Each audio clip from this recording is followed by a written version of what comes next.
ముఖ్యమంత్రి జగన్ విధ్వంసకర పాలన నుంచి రాష్ట్రానికి విముక్తి లభించాలంటే అది కేవలం చంద్రబాబుతోనే సాధ్యమని టీడీపీ రాజంపేట అధ్యక్షులు చమర్తి జగన్మోహన్ అన్నారు. సుమారు 12 లక్షల కోట్ల రూపాయలు అప్పు చేసి రాష్ట్రాన్ని దివాలా తీయించారని ఆరోపించారు.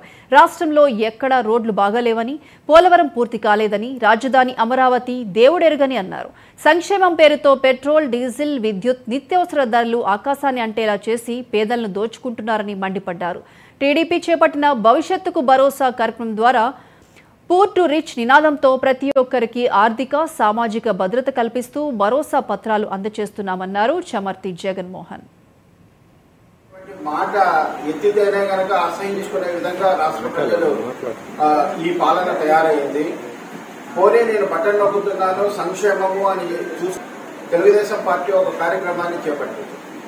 బాబు షూరిటీ భవిష్యత్తు గ్యారంటీ అని వెళ్లి సంక్షేమ పథకాలు ఏమైనా అందుతున్నాయా అని పేద ప్రజల దగ్గరికి వెళ్తూ ఉంటే కనుక వాళ్ల నోటి నుంచి ఒకటే ఒక మాట వస్తుంది. 10 రూపాయలు ఇచ్చినారు, ధరలు పెరిగిపోయినాయి, దీంతో మా జీవితం బాగా దుర్భరం అయిపోతూ ఉంది, మేము బ్రతకలేనటువంటి పరిస్థితికి వచ్చేసాము అనేటువంటి మాట మాట్లాడుతున్నారు. అయితే ఇన్ని రోజులు ఏం చేశారంటే వాలంటీర్ల రూపంలో మీకు వచ్చే డబ్బులు కూడా ఇంకా రావు అన్నటువంటి నెపంతో వాళ్ళని నియంత్రించి ఎక్కడ మాట్లాడితే కనుక పథకాలు పోతాయో, ఎక్కడ మాట్లాడితే కేసులు పెడతారో, ఎక్కడ మాట్లాడితే కొడతారో, ఎక్కడ మాట్లాడితే చంపుతారో అనేటువంటి భయభ్రాంతులకు గురి చేసినటువంటి పరిస్థితి.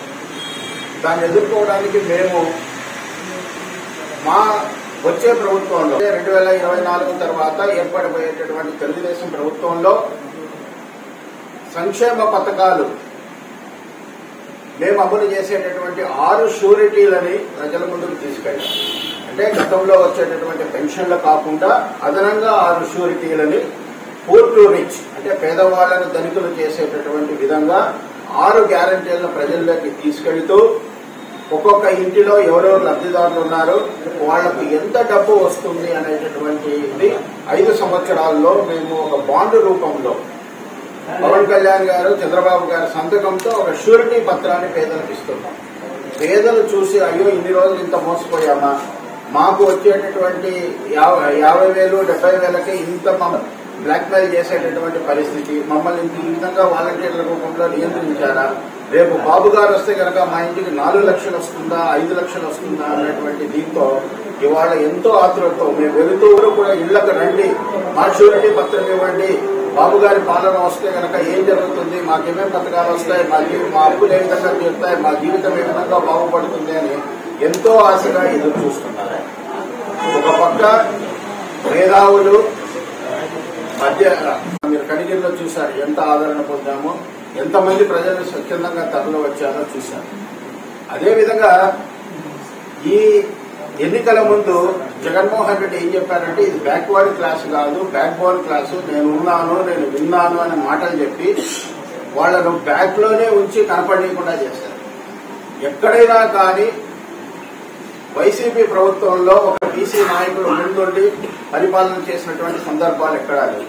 అదే మా తెలుగుదేశం పార్టీలో తీసుకుంటే కనుక మాటల్లో కాదు ఆచరణలో కూడా ఎంతో మంది బీసీ నాయకులు ఇవాళ తెలుగుదేశం పార్టీకి పిల్లర్లై నిలబడినారు. బీసీలు అంటే కనుక ఒక ఆత్మగౌరవం తెలుగుదేశం పార్టీ ఇస్తూ ఉంది. కాబట్టి తిరిగి బీసీలు బాగా చితికిపోయినటువంటి ఈ ప్రభుత్వంలో తిరిగి బీసీలను ఉత్తేజపరిచి వచ్చేటటువంటిది మన ప్రభుత్వమే, కాబట్టి వచ్చేటువంటిది మన భవిష్యత్తు ఉంటుంది, మన బంగారు భవిష్యత్తు కోసం మళ్లీ మనం పునరైకితమవుతామని చెప్పేసి జయహో బీసీ అనేటటువంటి ఒక ప్రోగ్రామ్ తీసుకొని ప్రతి మండలంలో ఒక బీసీ సభ నిర్వహించి నియోజకవర్గ వ్యాప్తంగా కూడా ఒక సభ నిర్వహించాలనేటువంటిది ప్లాన్ చేశాం. ఈ విధంగా తెలుగుదేశం పార్టీ ప్రజల యొక్క ఆకాంక్షలు నెరవేర్చే విధంగా విధ్వంసమైనటువంటి రాష్ట్రాన్ని తిరిగి గాడిలో పెట్టేదానికి బాబు గారి నాయకత్వం అవసరం. కాబట్టి ఇవాళ ప్రజల్లోకెళ్లి వాళ్ళ మద్దతు కోరుతూ ఉన్నాం. ప్రజలందరూ నిర్ణయం తీసుకున్నారు. ఈ 100 రోజుల్లో ఈ దారిద్ర్యాన్ని మేము పోగొట్టాలంటే గనక మేము చేసినటువంటి తప్పులు మరీ సరిదిద్దుకొని బాబు గారి పాలన రావాలంటే కనుక వచ్చే ఎన్నికలు కీలకమైనవి. అందులో ఓటు వేసి తిరిగి బాబు గారిని తెచ్చుకుంటే కనుక తిరిగి మా భవిష్యత్తులు బాగుపడతాయన్నటువంటి ఏకైక ఆకాంక్షలతో ఎదురు చూస్తున్నారు. వారికి ఆకాంక్షలకు అనుగుణంగా మేము కూడా ప్రజల్లోకి వెళ్లి వాళ్లలో భరోసా నింపుతూ ఎన్నికల సమాయత్తం చేయడానికి ఈ కార్యక్రమాలను చేపట్టడం జరిగింది. రాష్ట్రంలో పాలన విధ్వంసమైంది.